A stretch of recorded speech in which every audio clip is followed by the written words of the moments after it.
focus the college's efforts on addressing racist, misogynistic, Islamophobic, anti-immigrant, anti-Semitic, and anti-lesbian, gay, bisexual, transgender, and queer rhetoric and behaviors. This was in response to some of those episodes you saw immediately after the election and some of those incidences of hate across the country. Anderson. And understandably, there have been counter-protests from veterans, correct? And others.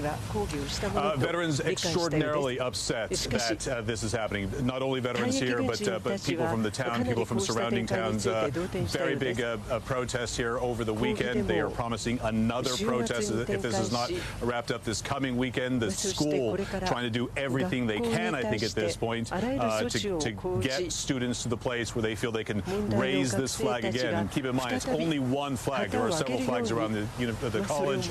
They are flying, but the one main flag in the college is not, Anderson. And have students there had any kind of reaction to Donald Trump's statement this morning?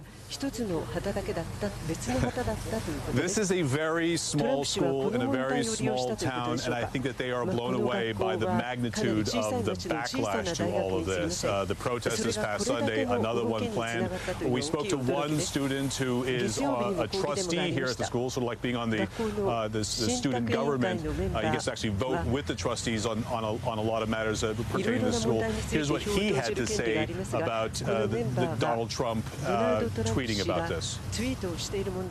Like today, what Donald Trump has said, the president-elect of the United States, that those who burn the flag should be jailed or lose their citizenship. What does that say about our First Amendment? What does that say about freedom of speech? I think those are much more complicated issues, and those are much more important than being talking about a small college in the middle of Massachusetts that has burned the flag.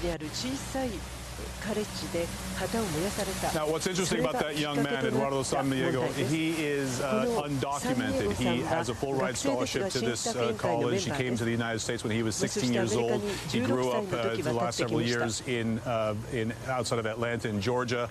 He was not able to go to school there. He was able to go to school here. He was top of his class. He's on the board of trustees. He's a student that's on the trustees here, and he is undocumented, so feels very, very passionate and feels that the president-elect is tweeting specifically and threatening specifically him.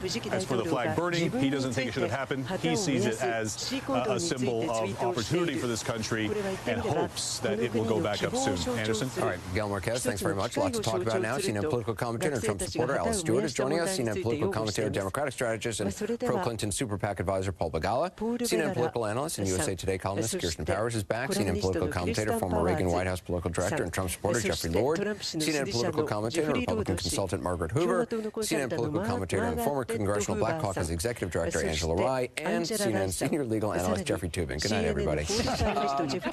Jeffrey, before we talk about why Donald Trump is tweeting this out, not just about what was happening in Hampshire, but also maybe the politics behind it or the media strategy behind it, just the legality of this. So this has been asked and answered by the Supreme Court, the constitutionality of the American flag, as distasteful as burning the American flag is. Two things actually in that tweet have been settled by the Supreme Court. One is the more famous issue, which is in 1989 and 1990, the Supreme Court said there is a constitutionally protected right to burn the American flag. It is protected under the First Amendment. The other thing the Supreme Court has said is that the right to citizenship is a constitutional right. So a court can't take it away from you. It's like having the right to a lawyer when you're charged with a crime. The court can't sentence you to no lawyer in court, so they can't take away your citizenship. They can put you in jail, they can execute you, they can take away your right to vote, but there is no such thing as a sentence of taking away your citizenship. Jeffrey Lord, as a Trump supporter, does it concern you at all that the President-elect of the United States, in a single tweet, has gone against two parts of the Constitution, two things which the Supreme Court says are constitutionally protected, as distasteful as they may be? Well, first of all, I should say I do part company with him on this. I'm a strong believer in the First Amendment, which is why I'm with Justice Scalia on this, just as I was with Justice Scalia on Citizens United, the same thing, free speech.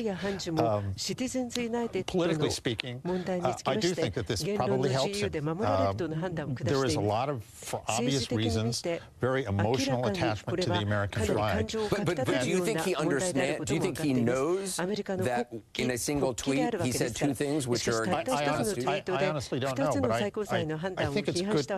He has, I mean, he's now president-elect of the United States, and all year we had people saying, you know, when he does these things, he's not going to get elected. He does them, I think, for a reason. They stir conversation, they get issues out there, they help people vent in some case. Well, I think you raise an interesting point. They stir conversation. Paul Begala, I want to go back to something you said last night, and let's talk, and you can talk about it again. It steers conversation, and it takes conversation away from other issues. And in fact, this takes conversation away from his last tweets, which were completely factually, there's no evidence of what he tweeted about millions of illegal voters voting for Hillary Clinton. Now the discussion switches to this, which is kind of an age-old, obvious issue that's going to galvanize a lot of people. And at a very popular position, Jeffrey Schreier. It's not the law of the land, it's not what the Constitution says, but most Americans abhor flag burning. If we could, we would outlaw, but we can't because we have freedom in this country. Okay? But I think in this case, it's just a theory. I think he's trying to distract from some of the appointments he's making. He today seems to be stocking his cabinet with Washington insiders. And good for him, he has a perfect right to pick his team. Elaine Chao, a former cabinet member in the Republican administration of President George W. Bush. Married to Mitch McConnell. The wife of the Senate Majority Leader, but a very accomplished woman on her own. Fully deserving of at least a full vote. I mean, she seems qualified to me. Dr. Price, Congressman Price from Georgia, a long-time chairman of the House Budget Committee, long-time Washington veteran, apparently now is going to be the choice for Health and Human Services. So he's going right to the establishment for picking his cabinet, and this could annoy his base. So what's he do? He throws something out for the base. He says, oh, by the way, I'm going to take away your citizenship if you burn the flag, and that's going to help keep the base loyal to him, even as he doesn't drain the swamp, he's just bringing in new alligators. Not even new ones, bigger alligators. Here's alternative studio. Maybe there's no game theory here, right? Maybe this is not a big strategic sort of gotcha. Maybe he was watching a cable news channel that had a segment about Hampshire College on this morning and their flag burning, and maybe he tweeted about it 3 or 4 minutes afterwards. I mean, maybe this was a case. But that actually happened. Let's be very clear. That did happen. That happened. I didn't just create a scenario. That actually happened this morning. And so what happened was Donald Trump, as we know, gets on the Twitter, isn't restrained, has gotten his Twitter feed back, clearly, because it's unlikely that any of his senior advisors would have... Right, there was a Fox News report shortly before he had tweeted out. We don't know if there was a linkage there. But, I mean, certainly watching these shows, as we're talking about in a little bit, I mean, he was tweeting about this show last night, minutes after one of Jeff Zelny's reports. And you're not getting tweets now because he's at dinner with Mitt Romney. And one of the things to keep in mind also, he put out a tweet on this, and we're talking about this 12 hours later, whereas he put out several press releases today on key appointments, and those aren't getting quite as much attention.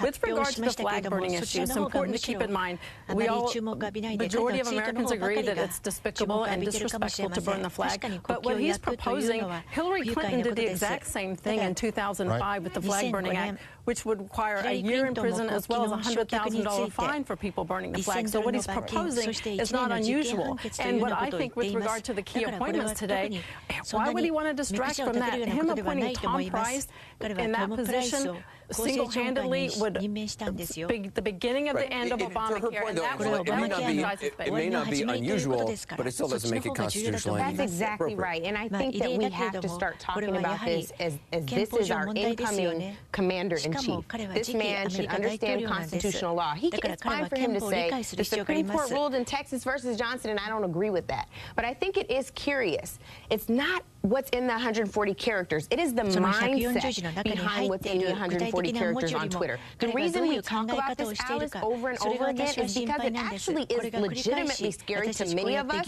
who feel like, I know Anderson feelings, I'm sorry, but we feel like we potentially elected a dictator, someone who thinks he does not have to be accountable to constitutional law. He doesn't have to be accountable to the legislative branch. He thinks he could just come in and do some crazy stuff. It is, I mean, we are in uncharted waters with a president-elect who is continuing to tweet just as he did, maybe a little less, but as he did during the campaign. I mean, when I first heard that he was tweeting about something that was on this broadcast, a number of tweets, again, factually incorrect tweets last night, I kept thinking, doesn't he have like a briefing book on